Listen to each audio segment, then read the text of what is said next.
పాచిపెంట గ్రామంలో కస్తూరబా గాంధీ బాలికల జూనియర్ కళాశాల అదనపు తరగతి గదుల నిర్మాణం కోసం 2.12 కోట్ల వ్యయంతో శంకుస్థాపన చేసిన మంత్రి సంధ్యారాణి. ఈ పిల్లలను చూస్తూ బాల్యం గుర్తుకు వస్తోంది. ఆటపాటలతో హాయిగా చదువుకోండి, తల్లిదండ్రులు చెప్పినట్టు వినండి, గురువుల ఆశీస్సులు పొందండి.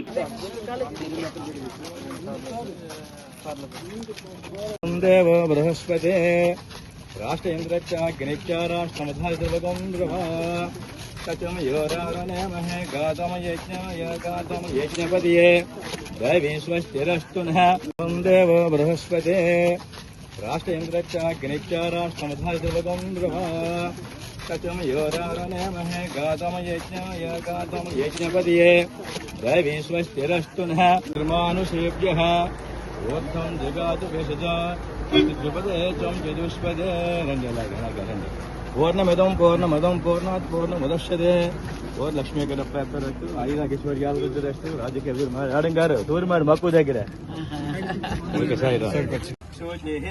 పుండరీకాక్ష పుండరీకాక్ష పుండరీకాక్ష మేడం గారు కొంచెం ఆచమి కేశవ ఈశ్వర నారాయణ ఈశ్వర మాధవ ఈశ్వర చేయగడుకోండి ఆచమి కేశవ ఈశ్వర ముగ్గురు నారాయణ ఈశ్వర माधव ईश्वर आचमी है केशव ईश्वर नारायण ईश्वर माधव ईश्वर विष्णुवे नाम सूतमान व्यवहारिक चंद्रमानोधेमान श्री पराभव नाम संवत्सरे दक्षिणायने ग्रीष्म ऋतु आषाढ़मासे शुक्लपक्षे असरे शुभ नक्षत्र शुभ कच्चम योरावनेमहे गातम यज्ञाय गातम यज्ञपति ఒకటి यज्ञपति ये दैवी स्वस्तिरस्तुनः स्वस्तिर्मानुषेभ्यः ऊर्ध्वं जगातु वेचज अस्तु द्रवते अम्म पाలు కావాలి చెబితే చం చతుష్పదే పాలు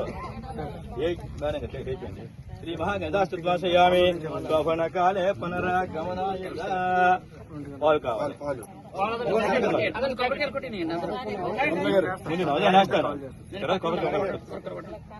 नमस्कार नमस्तस्तु भगवान विश्वेश्वर सर्वभूतानां तच्चमयोरावृणेमहे गातम यज्ञाय गातम यज्ञपतिये दैवी स्वस्तिरस्तु नः स्वस्तिर्मानुषेभ्यः ऊर्ध्वं जगातु भेषज अस्तु द्रवते चं चतुष्पदे अयं मुहूर्तः చెప్పడం జరిగింది. కొంతమందికి వినిపించదు కదా, ఇంకొంతమందికి కనిపించదు. ఎందుకనంటే 112 కోట్లు ఒక్క పాచిపెంట మండలంకే అభివృద్ధి కార్యక్రమాలు జరిగాయని డైరెక్ట్ గా ఎండిఓ గారు, ఎంఆర్ఓ గారు అధికారులే మనకి ప్రకటించడం జరిగింది. కానీ కొంతమంది వైసీపీ వాళ్ళకి ఇంకా అవి కనిపించట్లేదు. ఎందుకంటే ఇది మేము చెప్పుకున్న డబ్బాలు కాదు, మీలాగా శిలాపలకాలేసి మర్చిపోయినవి కాదు. ఇవి ఖచ్చితంగా ప్రజలకి ఏ ఇబ్బంది లేకుండా అన్ని రకాల సౌకర్యాలు చెయ్యాలి అని చేసినటువంటి 112 కోట్లతో అభివృద్ధి కార్యక్రమాలు చేస్తామని మీ అందరికీ కూడా నేను తెలియజేస్తున్నాను. ఈరోజు ఈ 112 కోట్లలో 11 కోట్లు ఎడ్యుకేషన్ డిపార్ట్మెంట్ కే పెట్టాం. ఎందుకంటే ఎన్నో రోడ్లు ఇస్తున్నాం, కాలువలు ఇస్తున్నాం, బిల్డింగ్లు ఇస్తున్నాం, చాలా కార్యక్రమాలు ఇస్తున్నాం. కాబట్టి అందరూ కూడా ఇంత పూర్వం మన ఇక్కడ ఉన్న వాళ్ళు చాలా మంది ఎస్టీలు ఎక్కువ మంది ఉన్నారు. ఐటీడీ ఆఫీస్ అంటే ఏంటో గత 5 సంవత్సరాలు ఎవరికీ తెలియదు. ఐటీడీ ఆఫీస్ కూడా మొత్తం క్లోజ్ చేసిన పరిస్థితి. ఈరోజు